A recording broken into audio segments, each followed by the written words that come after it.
I asked Roberto Blake to be here because I realized it might be 2 years since we caught up. Now, by the way, for some people, there's a 0 in the third part of the year when I last caught up with them. So we're doing better than that. I asked because I see your your creative stuff go by. I see all the work that you're doing on and kind of building the awesome Creator Academy. I ask because I see you, and by the way, at this time where we have to devote some amount of our time for protest stuff, we have to use our voice for a lot of things. But you're out there still helping people. So this is a time. This is such a disadvantaged time, Roberto.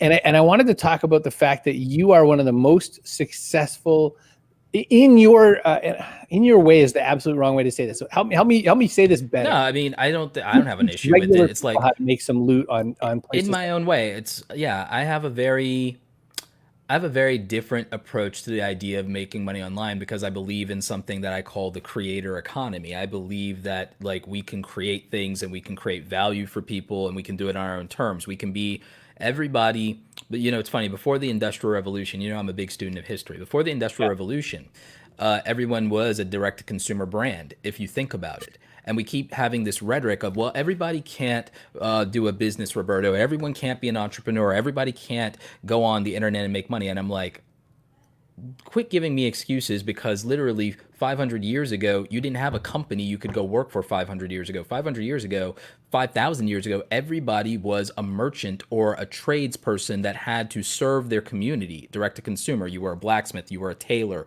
you were a goat herder. You provided value literally for the market called your local economy, your village, your town. And that's how the way of the world was for a very long time. And there are still parts of the world where that's true. Even when we had a barter system, it was a direct-to-consumer transaction, Chris. So why can't we all be our own business? Like, I'm not a businessman. I'm a business man. Oh, you Jay-Z went would say. first, my man, Jay-Z. Yeah, I went. Yeah. So that's, I mean, so yeah, in my own way, of course. But we all can do that, in my opinion. So you are, and one of the things I love so much. Hi, Carol. Is Lila hanging out with us today, or just you? One of the things I love about your methods and your style is, and this is why I stumbled on kind of talking about how you talk about YouTube, because you are not, you're not Tai Lopezing it. You're not saying, look at this, look at this F1 McLaren I bought or whatever to hang out next to for a minute. You're saying, look, there's a bunch of ways. So you did a video fairly recently, or you shared it fairly recently about passive income, for instance. You talk about a lot of different kinds of grinds that people can have, because you're talking, and Scott Woodard here asked me a little while ago, he goes, how come you're not sharing more origin stories? So I'm like, all right, then. All right, Miles Morales, tell me your origin story in the Spider-Verse about how did you get from $6 an hour to six figures? Well, it starts even like you have to understand that so I grew up around military towns until my parents divorced, and even afterward. So I'm the oldest of 4 kids. My dad came to this country from Panama with nothing as a Marine. My grandparents all came here from Panama. My mom was born here, but she was initially raised over there, so she's the first generation on her side. So we're Panamanian, and as an immigrant in America, you have a different culture, you have different standards, and in a military family, with my dad being a Marine, there are also higher standards, and there's things that you do. So we were, taught discipline. We had inspections, we had a regiment, and my mom always fostered my creativity and my curiosity. My mom is the only mentor I've actually really had. She is the one who fed me books. She is the one who fed me the arts. And whenever I was interested in something, she would find any way and scrape together and pinch the pennies to help me explore it. She wouldn't tell me what I couldn't do. She would let me see how far I could go with something. And so when you think about that, and I had, a gift for gab, as you well are acquainted with, and I'm a very curious guy. I stumbled into learning that I liked selling things fairly young. I liked making things and I liked selling things. And if I could make things and sell them, then that was always like bonus time. So I would make drawings and paintings and I would sell them. My mom taught me like sculpting and stuff like that. And I would like make things and sell them. And, when you're a kid at the flea market, people will be very kind, and they'll always buy from you. So I was hustling at like 5, 6 years old at the flea market. I was selling Started that early. I sold my drawings to my classmates for like a quarter. I did all kinds of weird Superheroes, like stuff as a kid. what was on the drawings? What did we draw? I would whatever I wanted. Okay, okay, Mostly cartoon characters. It was like whatever. yeah.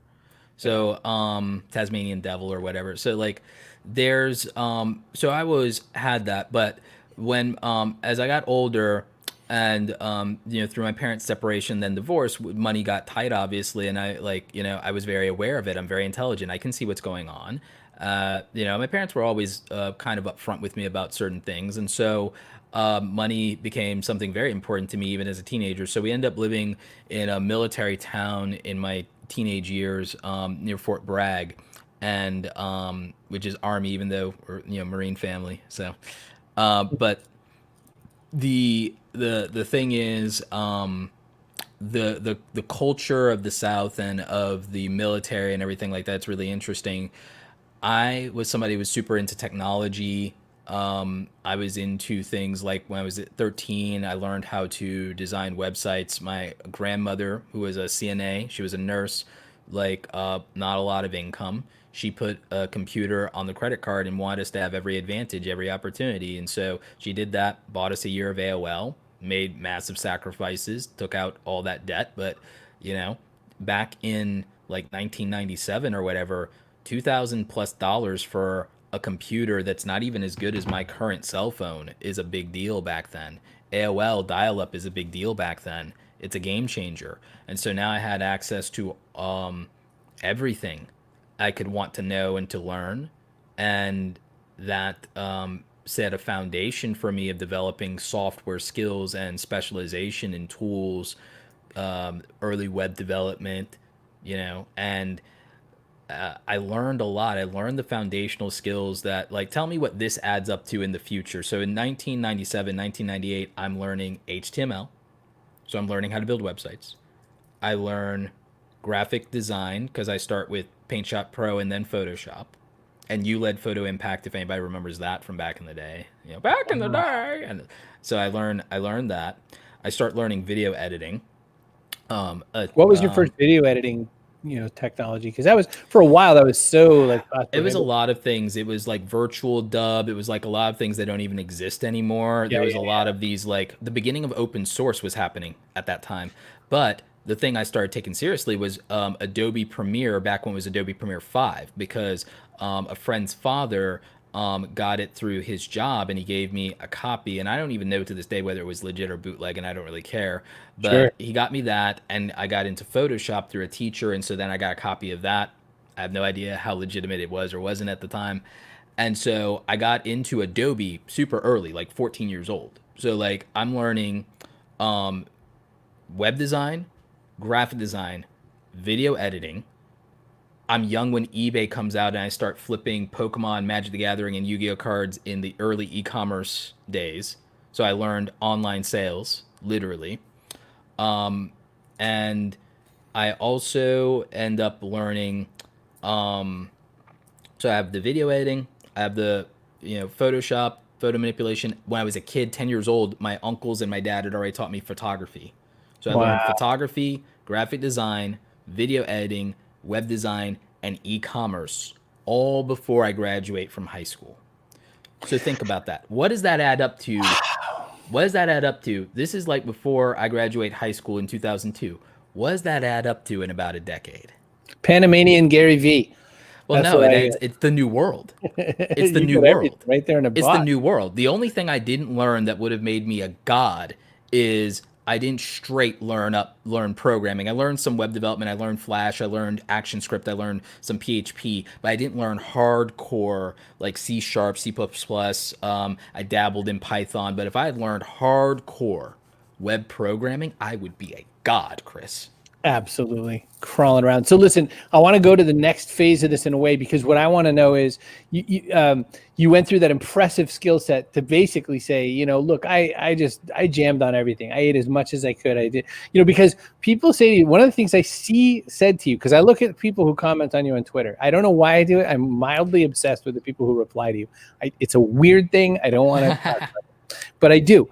And what they say to you like all the time. We were just talking about it privately before everybody came on. Easy for you to say. It's not easy for you to say. None of it was easy. None of the things. Okay, all the cultural reasons behind all the stack against you.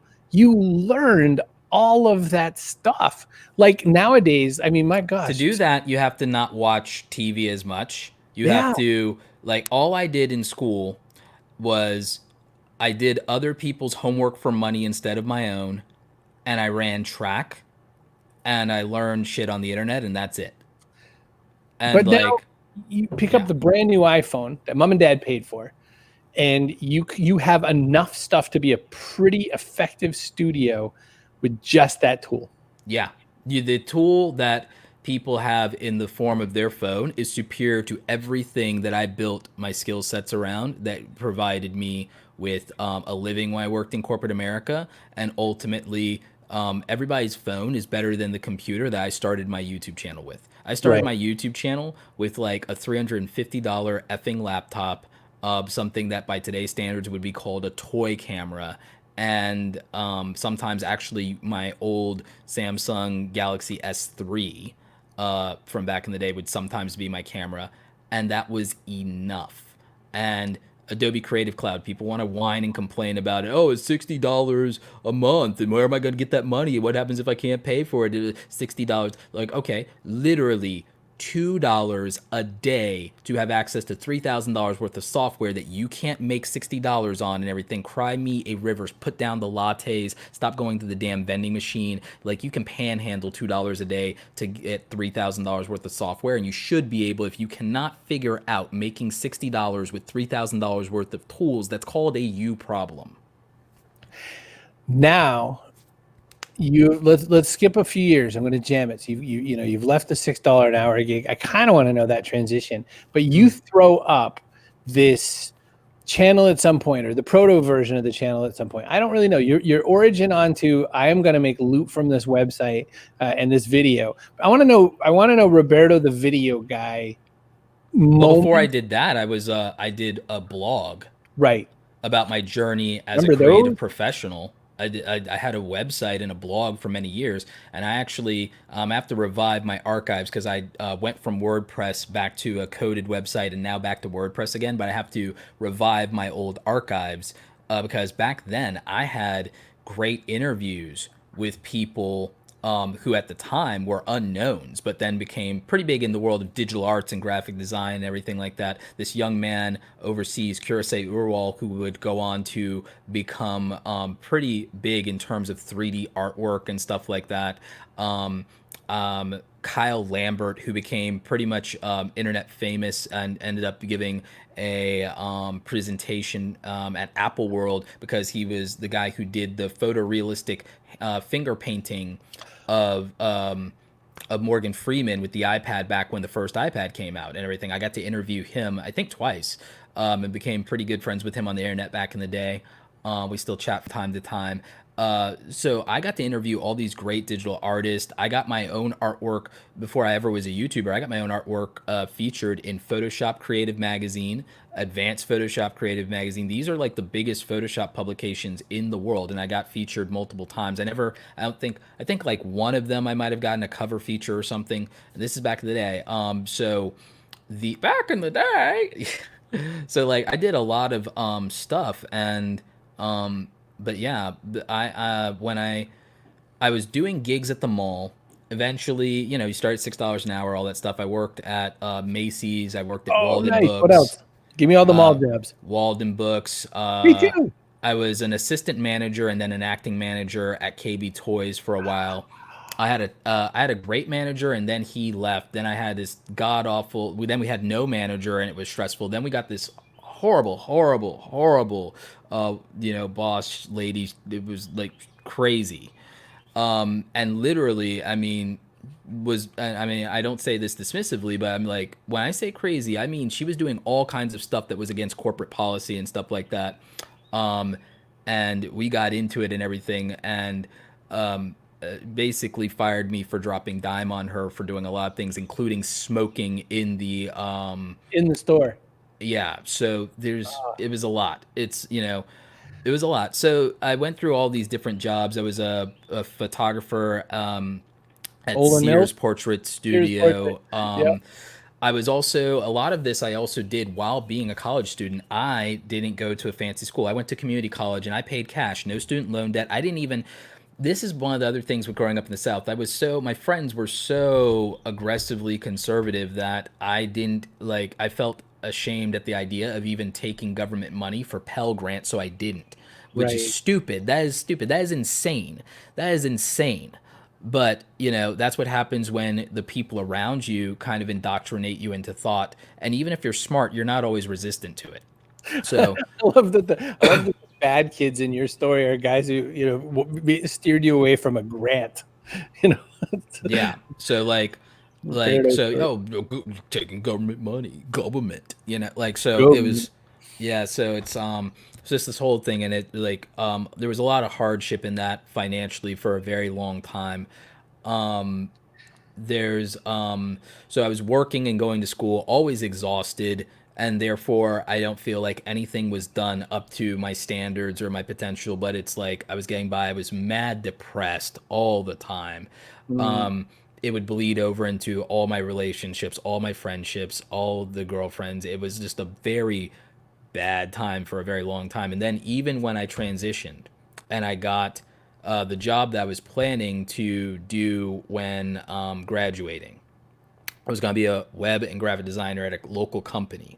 It's a web hosting company. And at first, the job was, in my mind, it was great. I was making more money than I ever made.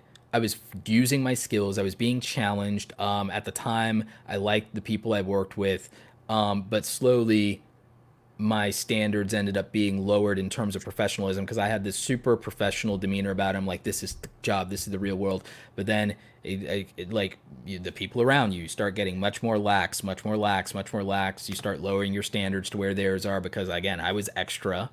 right. And eventually I leave that gig. I always had a side gig, whether I was in college and I was working at the mall. I always was doing freelance design, freelance photography. I even worked as an assistant photographer for one of my professors, and I kept doing photography and other things, anything that didn't violate my contract while I was at the job.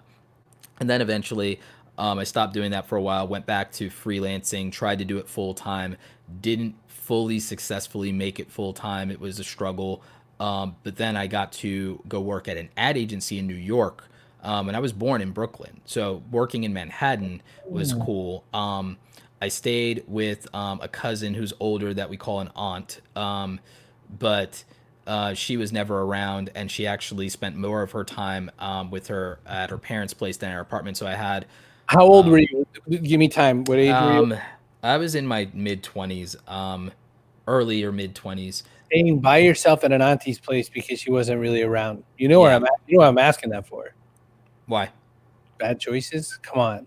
No, not You were really, because dedicated because of that military upbringing and all that. Is that what happened? You just yeah. maintained discipline. You never Yeah, slipped I was then. just You never gave up. the only vice I had was that I was getting depressed, and I didn't develop alcoholism or anything, but I did develop the habit of going to the bar more often. You Okay. know, but it was more of a depression thing than Right. anything else. It wasn't even a social thing as much as I wish it had been a social kind of thing. But it never developed into any kind of serious problem though. You know, um, you know, the most that I could say happened was there was one fun night where I woke up at a girl's place and couldn't remember how it happened. So like that's the Wow. most I can say about that one. It's like so the the well, I mean, I assume it was a fun night. There you the go. Could have been fun. but the Listen, I'm known for something terrible, Roberto. what's that? The 90-degree segue. What's the 90-degree I mean, segue? so, we're going to switch topics. There is no bridging factor. In fact, I stopped you mid-sentence. Okay.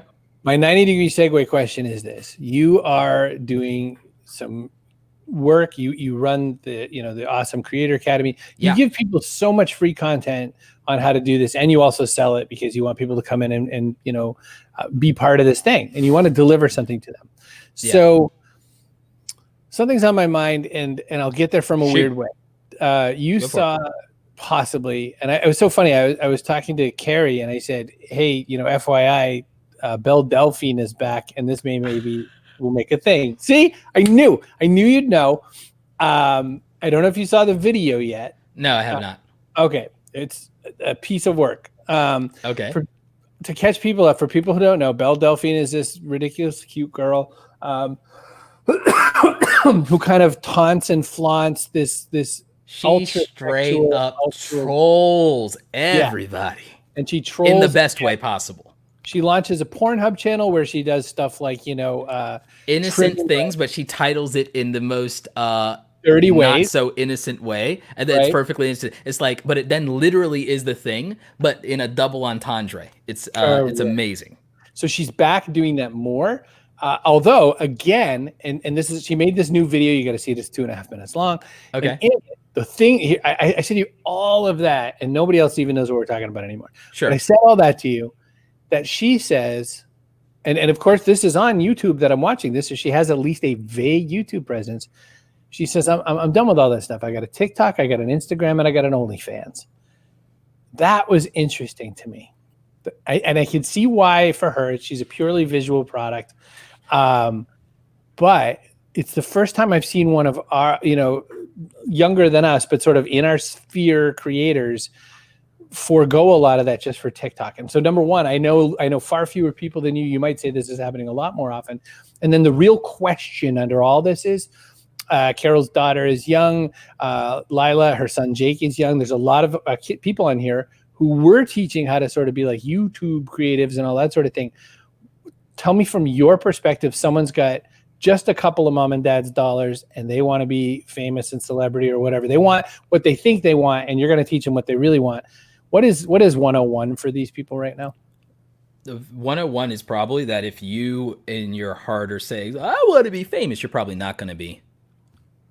Because most of the people that you look up to, that wasn't why they did what they did, and they didn't think that. They didn't think that they could or would be famous, and that wasn't what they were trying to do.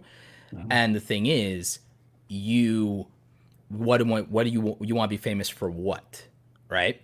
So what do you have that is a talent? What is unique about what you're, and again, it's like, now when you're young, here's the problem with being young. When you're young, you take everything personally and everything is internalized and everything is emotional. None of it's intellectual, right? That's a problem, because when you're young, you want attention and you think everyone should give it to you because you want it. It's an emotional need. When you're young, you haven't figured out that you're not the center of the universe. You're not a god. But the thing is, if you wanted to ascend to God tier, you must be willing to suffer for it. The ascension requires suffering, right? Which is a little heady, and I know. But like, if you think about ascension requires suffering. It's like, what do you think? Like, what do you think it is when a caterpillar becomes a butterfly? Like, but you also have to look at the lifespan of a butterfly. That's the lifespan of a relevant content creator in most cases. A relevant content creator, especially if you decide that you're going to be an entertainer. You also have to understand that it's like, okay, great. You want to be famous. You don't even have a plan for, all these people want to be famous. They don't have a plan for cleaning up all the cringy stuff they did when they thought no one was paying attention, that literally is going to take them from zero megastar to canceled in 2 weeks. There's about a lot of early stuff like that, isn't there? So so the thing is, I don't believe in, oh, well, you can be famous, or, oh yeah, you can do it, Timmy. It's like, no, I don't believe in that. I believe in, look, it's not about you can't do things or whatever. It's like, it's that you don't have a realistic understanding of what you're asking. Like, what do you, of like, to whom much is given, much is required. If you told me that you wanted to be a champion gymnast, I'm like, well, you can do it. Because anybody can reasonably get fit if you have all of your health and you're not disabled in any way. You don't have any chronic illness. Guess what? You can be an Olympic athlete, but are you willing to suffer to be an Olympic athlete? Are you willing to give up all the dating in your early teenage years? Are you willing to give up sugar? Are you willing to give up food that tastes good? Are you willing to give up every spare moment to train and to study other athletes and to do nothing but this and to work to save up the money to go to camp and to get a coach and to do this? Are you willing to make those sacrifices? Because if you're not, you're competing with everybody who is. And that's a big deal. That's a big deal. And so I apply the same thing. YouTube internet fame, TikTok, all of it is, if you don't have the discipline and mindset that an athlete would have, or that a musician who wants to learn the craft, the hours of, like, the problem I have is, especially with young people, but even people older like us, is like people have this absurd idea that they deserve an audience for their dress rehearsals. They have this absurd idea that they deserve an audience for their dress rehearsals.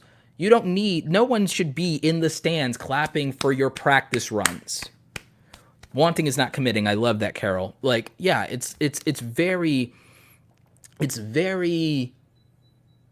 absurd to sit there and to have those expectations. You realize how many people are like, well, I want to blow up fast, I want to do that. Like, it's like, if you were working a job and I told you that you have to, as your job, get X amount of views, X amount of subs, or I don't pay you this week, you tell me how unfair it is. You tell me that's unreasonable. If I told you, get these numbers or you're fired, you tell me how unreasonable and impossible it is, and you tell me all the reasons that you're not in control of the YouTube algorithm. Yet people put that on themselves, and then they also complain when they don't get it. But if somebody else put that on you and held you to that or punished you for that, you tell them they were a tyrant. You tell them that they were unreasonable. You tell them that's unfair. So why are you such a bad boss? Why are you such a bad, shitty boss that you're going to give yourself some unreasonable standard, some unreasonable expectation, some unreasonable, lofty goal when you don't even really have a baseline strategy even for achieving it? Like, a lot of the reasons people don't get what they want is they don't have the mindset that would allow for it, and they don't have a strategy that would produce it. Robert Collins, don't call him Bob. Robert Collins said, do it because you're passionate about it. And I said to him, no. Ish. I think it's fine to do it because you're passionate about it if you have no expectations that anyone will care. So then do it because blank, says Roberto Blake. Do it because you want to. The result is irrelevant to that. If you do not have to justify what you are doing if it doesn't hurt anybody else, or if you're not going to complain about what happens to you. If you fully accept the consequences of your actions, and those consequences don't exist in a harmful way to anyone else, you don't have to justify or rationalize doing anything. I spent most of my young life doing artwork that nobody would ever see. Film that I developed in roles for me to go into the scrapbook or the family album, or like even now I shoot stuff and I just have it here at the house and nobody sees it on Instagram. Like, you don't have to do anything for other people if you don't want to, and you don't have to justify it.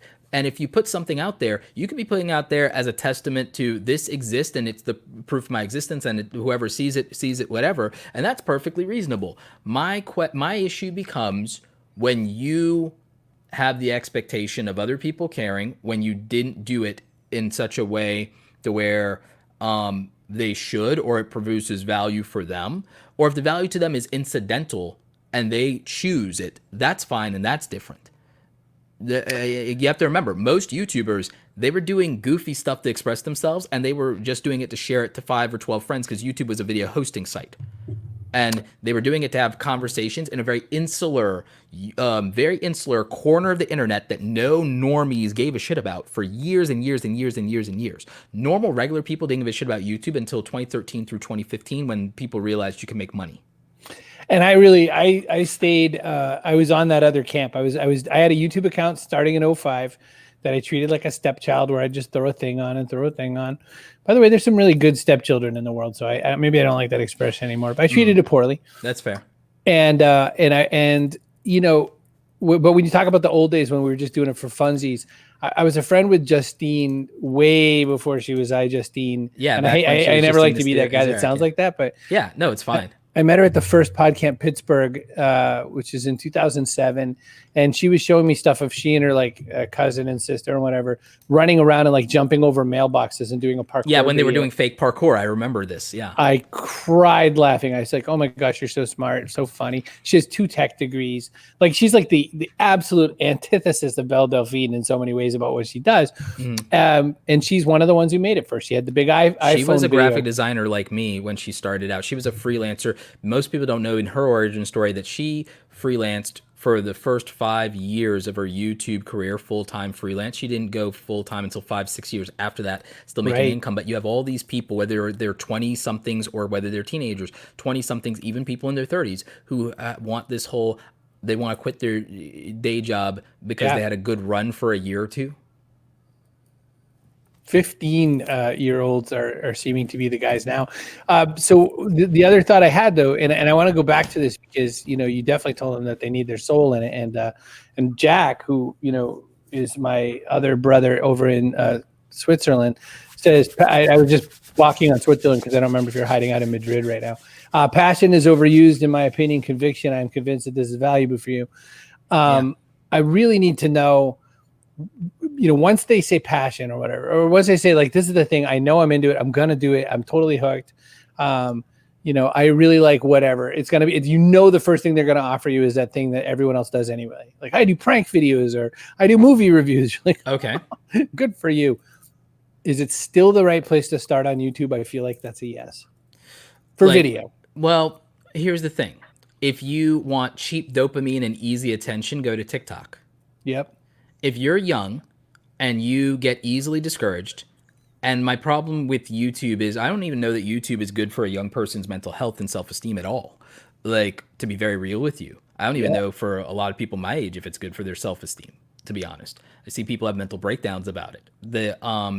But you want attention, and I'm not saying TikTok itself is low effort, but it is in the sense that, like, all you need is your phone versus the threshold of acceptable quality for YouTube has moved up considerably over the years.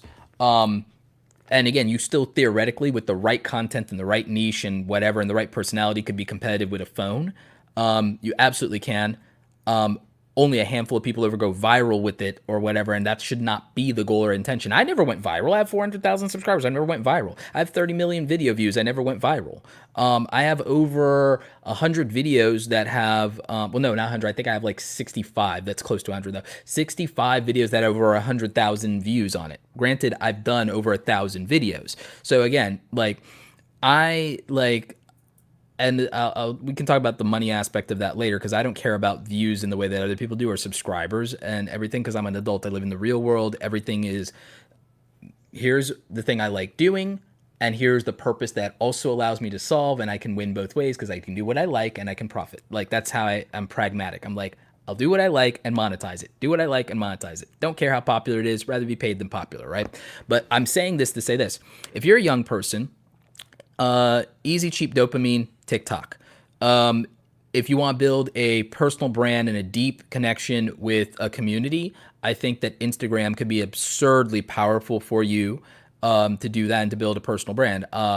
Long term and long tail, YouTube is the best, and you can trickle down or up everything through that. The search engine is the game. The recommendation is the game. In the future, I definitely think that segments of videos will be Alexa request and answers and skills and things like that. I think audio segments will be clipped. I think that that's the future. I see Google already taking snippets of video for search engine results. I believe in search engines. Search engines are answer engines. They're also prediction engines. I'm all in on search, and I know a lot of our friends and contemporaries, they're trying to lean people away from that because it won't get the big number of results and the things that they're looking for fame. But I'm like, but I think I'm not a fan of that vanity, and I don't believe in that. I believe in, but that's also a different thing, because I'm also coming from a businessman and educator. If you're an entertainer, I get it. And if you want to be a personality, I mean, the biggest failing in my YouTube career is I never became a personality. And I say failing in quotation marks. I never became a personality. If you don't believe in the value of an individual video topic, you're going to skip it with me, and that's going to hurt me disproportionately in the algorithm it already has. There are not nearly enough people that only come for Roberto Blake, because I'm not Gary Vee. I figured that out a few minutes into this interview. I actually thought I had Gary booked for today, and it's been a really strange start to the interview, I got to tell you. But I guess I'll get there. Fame or relevance is about, sorry, Robert Collins' question. Fame or relevance. But I don't want to ask that question. I have a sort of related question. So, when I look at fame is macro, lowest common denominator. Relevance is used as a substitute for fame, but relevance would be nuanced because relevance is contextual to the individual. And the thing is, the money's in the small market. The money's in the small market. You want to know what the smallest market in the world is? You want to know what the most niche market in the world is? Affluent people with disposable income.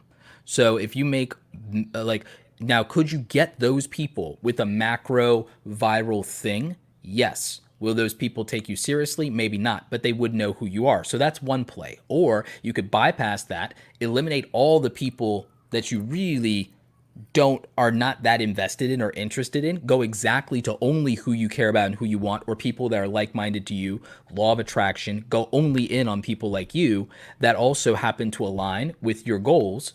And if that is niche and it's affluent and disposable income, that's going to be the minority of people. So the thing is, I don't complain or bitch about my views because I'm like, cool, I have the market cornered because no one in YouTube is fighting for the 24 to 44-year-old audience because the biggest audience is 13 to 24 or 13 to 18. It's young people with disposable watch time. I don't give a shit about disposable watch time, Chris. I mean, algorithmically, it's advantage. I give a crap about disposable income.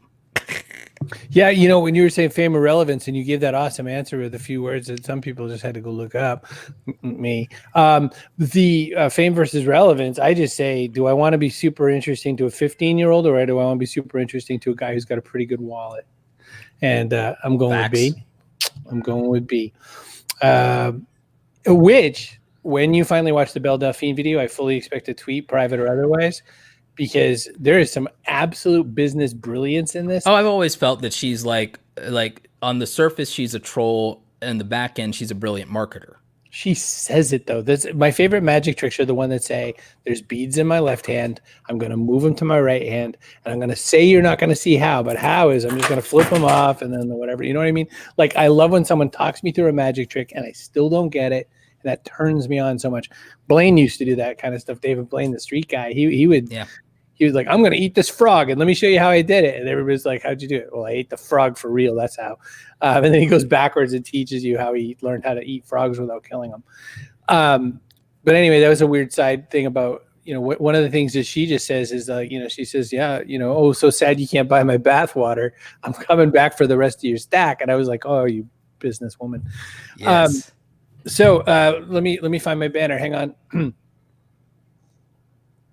90-degree segue time. I was just kind of looking at so I had a YouTube account since 05. Yeah. I've started to take it a little more serious recently. One piece of advice I got was use thumbnails, you stupid idiot. And maybe my thumbnails are really bad because I was fully expecting I was going to put a thumbnail on and get like a 10X out of that. Didn't happen so far. Maybe it's looks. But I also was trying to, you know, I was thinking even if I got to like a goal of 1,000 views, I bet that's one of your kind of numbers in your head when you're trying to help people learn how to stack. And I was looking for 1,000 view video of mine. And if you look at like over the last 30 or so days, that's 1,000 views. Yes, I need help. I go no, there's nothing wrong with long tail. It's like there's nothing wrong with long tail. The thing is the time is going to pass anyway, right? It's over time. It's like, so I mean, if I told you, all right, what about $1 million? There's a lot of ways. There's a lot of $1 million math, right? And so there's a lot of ways to approach it. If I told you, all right, the fastest way to make $1 million is to make a $1 million deal. One deal, $1 million. But here's the thing: what do you do that you can deliver $1 million of value on somebody without them coming for your neck? For real. Okay, you're not there. So can you do 10 deals at 100,000 over the course of a year, which is $10,000 a month retainers? That sounds more palatable when I say, okay, 10 clients, $10,000 a month retainers. Here's the problem. How do you scale the value and have the bandwidth to do that? Because now it's probably not going to be $1 million. It's going to be you have to staff up. And do you have the capital to start that? Oh, maybe you don't. All right, so now we have to go back down to something more reasonable. Are there 1,000 transactions that you can do for $1,000? Do you have 1,000 people that are affluent that have money that you can deliver value for, and can you do it for $1,000? Maybe in the form of a program or a course or something, or a couple of smaller transactions over time. Well, I then have to ask you: do you have a list of 100,000 people or a platform with 100,000 people? Because you need to get 1% of them, which is typical sales and conversion numbers. Okay. So again, oh, well, I don't have that, or I haven't built that audience. Well, step one then. You see where I'm going with this is over a period of time, is how we would get to the $1 million. So if we believe, what do we believe? Do we believe making money is harder or getting attention is harder? Gotta be. It depends, by the way, because there's not a right or wrong to that. Sure. I think it's easier for me. Well, I'll tell you this. I know over a period of time, even a recent period of time, I already know that I've made $1 million. I don't have 1 million subscribers or followers. So I already know that in the last 5-6 years, I've made over $1 million. Sure. But I don't have 1 million followers. So for me, it's probably easier to make money than to get attention. I can get enough attention to make money. That's the number of it. So Bob asks a very specific. This is really Bob, not Robert. He asks, I got 2 channels. I got a personal channel and I got a business channel. Is there a really easy way to kind of move my videos from one side? Not an easy way. It's going to be the manual process. The old-fashioned rip and grab. And you're going to lose the views on that when you do it, and it's basically starting over, and you don't want to release them all at once. You don't want to mess up notifications and so on and so forth and so on and so forth. So there's some challenges, so may or may not be worth it. I always look at when I see people transfer old stuff to somewhere new, I always feel like, oh, so we ran out of good ideas, or we even don't want to like revisit it. Roberto, what's your take on this? Because you were saying about you're going to go back to your old blog and look at some of your old good stuff and see if you can get it back out there. Why not do a new one? Why not refresh it? Why not? No, I've already done new content. But there's old interviews that I want to. Oh, right. They're lost in the archive because it was a WordPress thing, so it was a database thing. I want to restore those. So you're going to restore them just so you can have them in your deep archive. Is it worth? And also so that people search for those individuals, or they search up interviews or news on those individuals, that my thing comes up in that, and that's there, and that I basically just want the record to reflect it is the thing. So I want my 1,000 views. I don't know how to do it. I did thumbnails. How much content is there? Oh, years, thousands of videos. Okay, here's the thing you need to think about. Maybe you actually need to unlist everything you've done. And I say unlist, not delete, not private, unlist. Because it probably is confused the algorithm as to who would watch this, because it's trying to figure out, YouTube is not trying to find viewers for our videos. It's trying to find videos that would serve a specific type of viewer. You need to then refocus from the beginning on a specific type of viewer with a specific type of value proposition. If you're going to do this show on YouTube, you have to make a dedicated channel that's only this show. You need to treat it like a media property. You need to treat it like a media property. It's business 101. It's that here's my target audience, here's my target market. I don't give this thing to them when it doesn't fit. I don't do this, I don't do that. The worst thing, it's good for me and it's what I like to do. I'm also doing a new channel that I'm launching around my birthday. That's a niche channel that is a single kind of value proposition. But here's what it is. Niche down, step up, blow up. Niche down, pick a specific lane and build your foundation by staying in that lane, becoming known for something, being relevant to a specific group.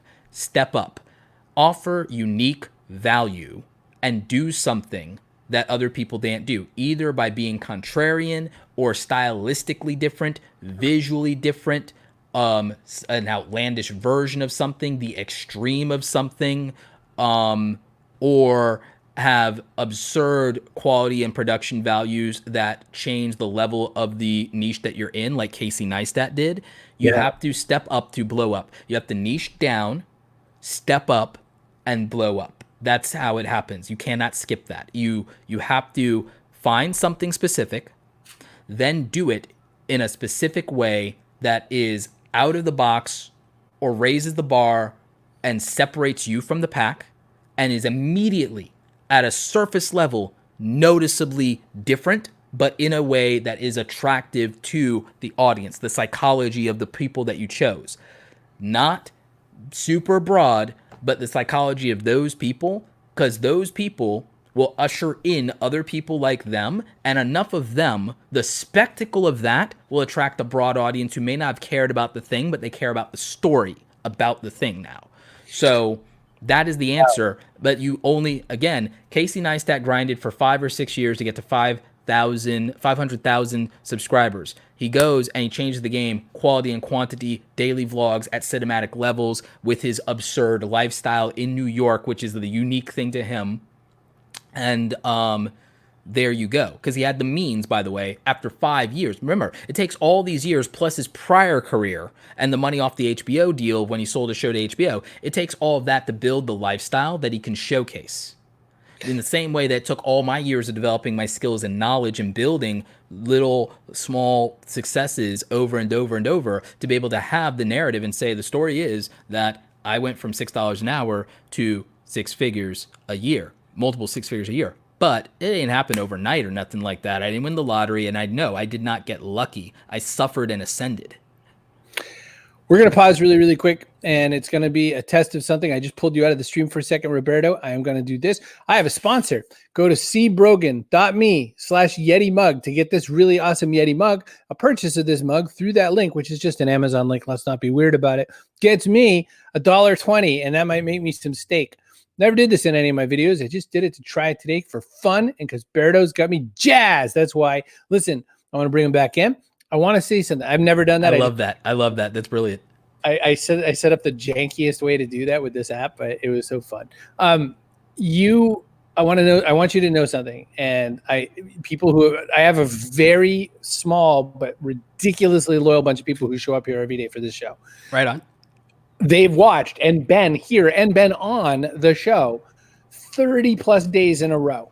This is by far the most absolute direct take it with you value that we have, that I somehow accidentally pulled out because of your brilliance in 30 days of guests. I could do all my own. I've won. It's amazing. You're one. You're done. You don't even need all your viewers anymore. Just give them to us. We'll be okay.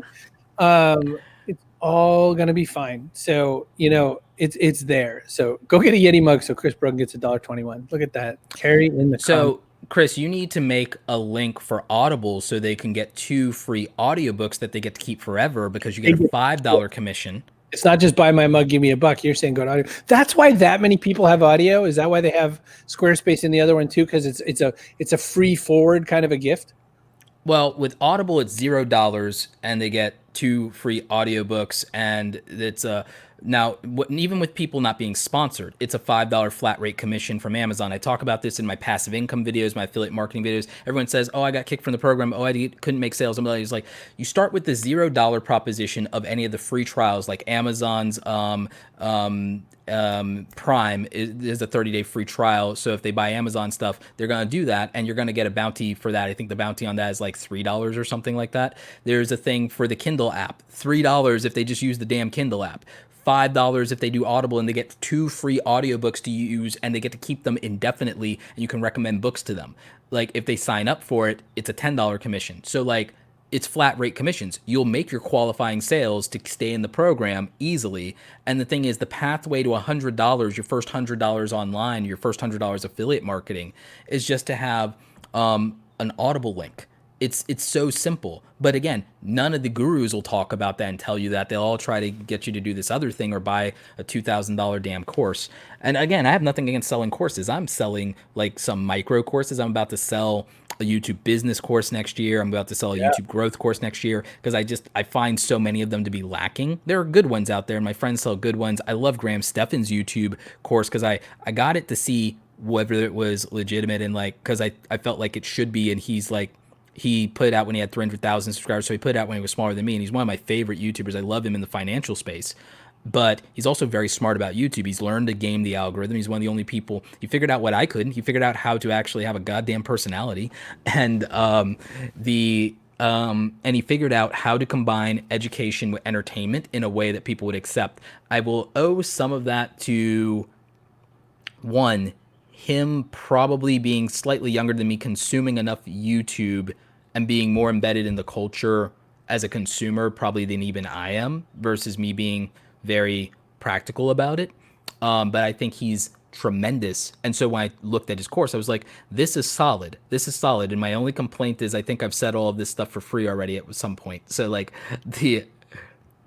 I'll tell you a secret about that last part, especially when you made the strange assertion that maybe you don't really know how to have a personality. You're just being funny. But I will tell you this about that.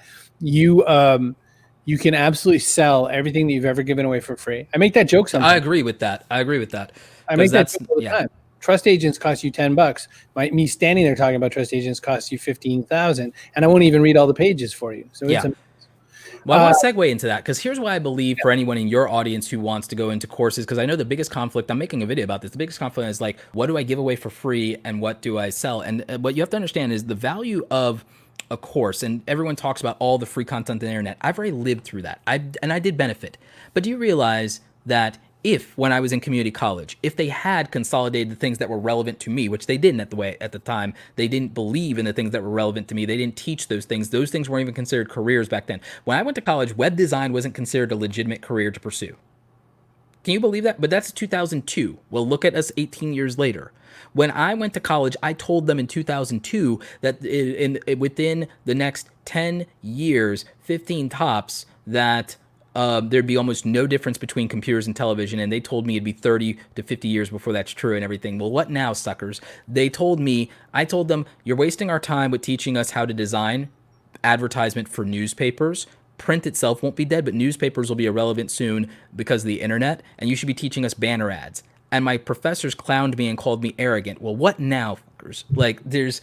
And I say that to say this. The consolidation of information is a convenience. Human beings always paid convenience. You could easily go down and go to the drive-thru. You could easily go to the grocery store. You could do all these things, but you pay money to have it delivered. You pay extra for the convenience of having it delivered to you, okay? We pay for convenience all the time. There's nothing wrong with selling convenience to people who want to buy, and consolidating information is convenient. Here's the other thing. Putting it in the right order is convenient. Here's the other thing. It's better as an experience for the viewer, and you are allowed to teach things in a different way if you're not beholden to these damn algorithms. It's not about you're not putting out or you're holding back. It's that there are things you cannot do because of the culture of these platforms, because you have to worry about attention or you have to worry about damn thumbnails. You cannot make something and teach something the best way for the learner while also wanting to reach the most people if you are beholden to an algorithm. You can when you have your own platform and it's behind a paywall and you're not beholden to anything but the buyer. Now that the middleman of the platform is taken out of the equation, it's a relationship between you and the buyer. In my opinion, that makes it better content because you produce differently, knowing you don't have to think about SEO, knowing you don't have to think about an algorithm, and you just are giving value to someone who paid for it. So you are a better, in my opinion, educator behind a paywall than a free platform, because the only convenience of free platforms is the price. It's the only convenience.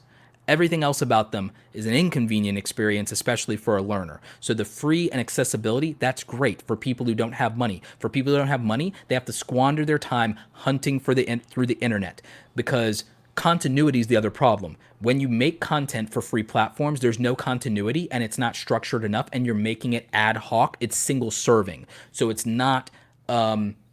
there's no continuity. That's a problem in the learning experience. So there's no consistency, there's no continuity, it's inconvenient, and it's not a consolidation of resources. That is the problem with free content on the internet from an education standpoint. It is perfectly valid to package and to sell those experiences, and it's better. But that's just one man's point of view. A really super smart man. Look, I want a 20-second critique, good or bad thumbnails, and why. Horrible thumbnails. The horrible thumbnails. Thank you. 1 out of 5. Thank and you. I might be being generous. 20 seconds on why, and that's life changing. By the way, I owe you 10 grand. I'll get you next time. Well, you can. I'll get you my PayPal. No, but pull it back up. Pull the screen back up, please. Oh, now buttons. Hang on a minute. Nope, wrong button. Please. There we go. Okay, so first of all, if I, at a glance, I may not even be able to tell that these videos are any different at a glance, for the simple fact that the thumbnails are too similar. Number 2, the guests aren't featured prominently enough, and on a mobile device, I can't even see their face. There's also no photo retouching to these thumbnails. So there's no context there. The text, if on a phone, probably can't be read. And again, there's nothing emotionally compelling, and there's nothing intellectually contextual in any of these thumbnails to the value that is delivered for me. And then the titles don't do it either if I don't already know that person or I'm not already a fan of them. So that's my scathing. Yeah, that turned me on, actually. I'm I'm more or less a sadist, but I think that really scratched the masochistic itch. So thank you. I'll show you. Here's the thing, if you don't mind, I'm going to share my screen. Do it. And then you can pop that up. And it's not to brag, but it's a teachable moment. No, it's a very teachable moment. I think I got So it. here is my latest thumbnail. And it's getting a better than average click-through rate on me. And subscribers, by the way, have nothing to do with YouTube views. It's the opposite. Views generate subscribers. Subscribers do not generate views. YouTube's algorithm does not work that way, no matter what people tell you. But so this video I put out last night at like 9:30, 10 o'clock. I think it's up to, on my back end, it's up to 5,000 views or so like that. But YouTube's reporting is slow, so it'll probably say like 3,000 or something right now. But the context of this video works with the title. And the thing is, I'm not making you read, but I'm using a universal signal for money. And the video is 10 best ways to make passive income for 2020, how to make money online. That is the title of the video. So I hit all the search engine things, but I also hit the value proposition of the person that I want to consume. And I have my face. So if you're familiar with me, you know, oh, it's a Roberto Blake video. Click if you care about that. But between Big Ben Franklin and + money, and then some up arrow signals subtly there in the background, you're like, all the psychological things. There's no way to misinterpret. This is a video about making money. So that is how I approach that. This one is more subtle, but this is more of a video that was more directed at my audience and at content creators. That was about if people are struggling on YouTube right now. Here is a video. Here's a thumbnail that I did that was obvious value proposition. Get more views on YouTube. Before and after. This is what I mean about, you know, creating context. So these are obvious value propositions if you look at what I'm doing versus what you're doing. And it's not to be a humble brag on me, but it's like I'm creating context. You cannot misinterpret what the context of most of these things are. I don't like Kendrick anyway, so don't be humble. That's all I'm going to tell you about that. Give me a minute. I'm going back. Listen, Roberto, I got to kick you out. Like nobody ever sticks around. This is ridiculous, and they all love you more. If you did a show at 10 a.m. Eastern, I just hang up, catch up. It's gone. Listen, that was so fun. That was so great. So unexpected. Believe me, everyone here did not expect any of this. And I'm not like, you've got to know, like, go back and look at some of my old ones, right? Like they're right there in those bad thumbnails. Watch them. We're all nice. We're all cordial. We all laugh with each other, but no one's like, oh my God, I got to write notes. Like, feels like there's before Berto and after Berto. Oh man. I got one question. You must possibly waste time on something. Yeah, all the time. That Twitter. You could talk about publicly. What is it? Twitter. No, but in terms of like just a hobby or a vice or whatever, it's like anything. Yep. Rewatching Avatar. I don't know. Like, well, the other, like a couple of months ago, I went and I watched all 3 seasons of Dragon Prince, which is a really dope animation. Yeah. But I schedule time to watch, like I have an evening routine, and so it's downtime. It's scheduled. It's like I literally schedule self-care. Like if it's a priority, it should be scheduled, right? But like what is but I feel like, so those things give me personal value, so I don't really think of them as a waste of time. Even Twitter, I joke, I spend too much time on Twitter. It's not a waste of time to interact with the community and with my audience, but I spend so much time in Twitter when I should be doing something more productive. Even for me, even working out would be a better use of the time for sure. Than Twitter. So Twitter is a big time suck for me. But in terms of if you really mean, what do you do to just have fun or to blow off steam? Like, I read books, I do audiobooks. I love my exercise bike. I love my punching bag. I'm getting a kicking bag next. And it's a great stress reliever. It's great exercise. It takes me back to my martial arts background. And I love playing Magic the Gathering Arena, and I'm going to start streaming some of it on Twitch. I was going to ask you that question. Yeah, I'm going to get into Twitch for fun. Did you see Pat Flynn started doing some Twitch? You're a Pat Flynn guy. Yeah. Isn't that awesome? Yeah. Yeah, no, it's awesome. I'm gonna start doing some Twitch gaming and some streaming and just hanging out with community. I know it's gonna end up making money. I'm not. That's not the reason, but it's like Yeah. cool. I get to goof around with other nerds like I've always done, and I'm gonna just get paid to do it. Great, business as usual. But I'm not gonna take it seriously money wise. I'm not gonna get the thing that I do that I think is probably the most healthy thing I can leave the audience with is I don't let myself get emotionally invested in my YouTube views, which is the healthiest thing that's kept me from burning out over the last 7 years of doing content on YouTube. And it's always nice to get views. It's always nice to get new subscribers. It's always nice to be acknowledged. I do not emotionally invest in it the way other people do because I've already been emotionally invested in a career in corporate life and it was already bad for my mental health. I've already had that. The burnout and the depression that YouTubers experience, I already experienced that in a 9 to 5 job multiple times already. So I've already learned to navigate that to some extent.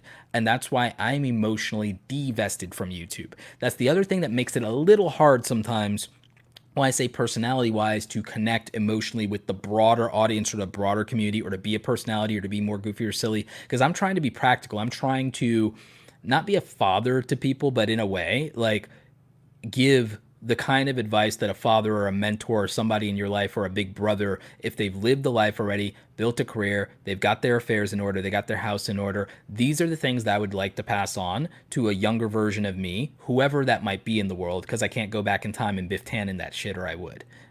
So like the thing that I'll say is that I'm making the kind of videos that would have benefited Roberto at 15, 20, 25, 30. I'm 36 now, so even 35. Like I'm making the videos that would have been the most useful, the most helpful to me if I were consuming them at a different stage in my life compared to where I am now. I am leaving the breadcrumbs to get here. And I think that Legacy. that is and I think that that is different than what most people, even educators on YouTube. I think it's a different perspective, but it's definitely different than making silly videos because I want to be famous. Or again, I could have been a successful Star Wars YouTuber if that's what I wanted to do. I'm a big old Star Wars nerd. I could have been a successful Star Wars YouTuber. A lot of my friends are. I could have been a successful anime YouTuber. I could be one of the biggest people in the anime community today. But what really I'm passionate about is, and I'll just say this directly and bluntly, creative people don't know how to make money. And they have the best opportunity in the 21st century that there's ever been to make money. And they're burdened by a tradition and a legacy of starving artists and a culture that perpetuates a poverty mindset for creative people who have no business entertaining it. So they have that. You have, black and brown people who have not seen enough legitimate versions of success and have not seen it outside of sports and entertainment. Okay. You have a lot of nerds who don't think that as an introvert, they can build up the confidence to put themselves out there and they don't see that success reflected in themselves. I'm going back for all the people like me, whatever that means. It's not one thing. It's certainly not this. Whatever it means to be like me, I'm going back for those people in a way that may not have been done for me to the extent that I would have preferred. And so there was no way to do it for me. This is my legacy. They are my legacy. Until I have heirs of my own to realize our final empire, then, until I have a worthy apprentice, then until that time, I have and I'm saying this sarcastically, the devoted legions of followers in the Awesome Squad that are supporting me and that are bettering their lives. We've had so many people have transformation stories that might even be better than mine at this point. And if it wasn't for COVID-19, what I'd be doing right now, Chris, is I had sponsors lined up to actually finance me literally traveling the country, collecting the success stories of my community and collabing with those people. But the world decided to melt. So that got put Here on the we back are. burner. Yeah. All right, look, I'm shutting you up. You know why I'm shutting you up? Because you already win. You win. So stop it. This is, someone had to come in and get Johnny off of Daniel. Daniel off of Johnny. Listen, there's no better way to end an interview with to leave people wanting. I mean, I've flung up your banners everywhere a bunch. Go to get some Roberto Blake. Go to awesomecreatoracademy.com. Yep. There's so many ways to find you. Go find him. Listen, the one thing, and do not comment. Don't comment. Everybody throw up your love in the comments while you're doing this. Roberto, the other thing that people don't know is if they follow you on Twitter, when you're not schooling people in the negative sense, when you're not beating down people on the internet for being wrong, you are always putting the spotlight on all these other great and interesting creative people. So if you don't have enough right brain sauce all over your day, Roberto points you, like Steve Garfield from stevegarfield.com. Roberto points you at some super awesome creators. Every time I click a link from him, I'm like, well, there goes 30 minutes. Sean made a comment, I really wish I could have paused it along the way. You can. There's a playback the minute we end. And there's also, this goes to youtube.com/Chris Brogan. Just look for the shitty thumbnail.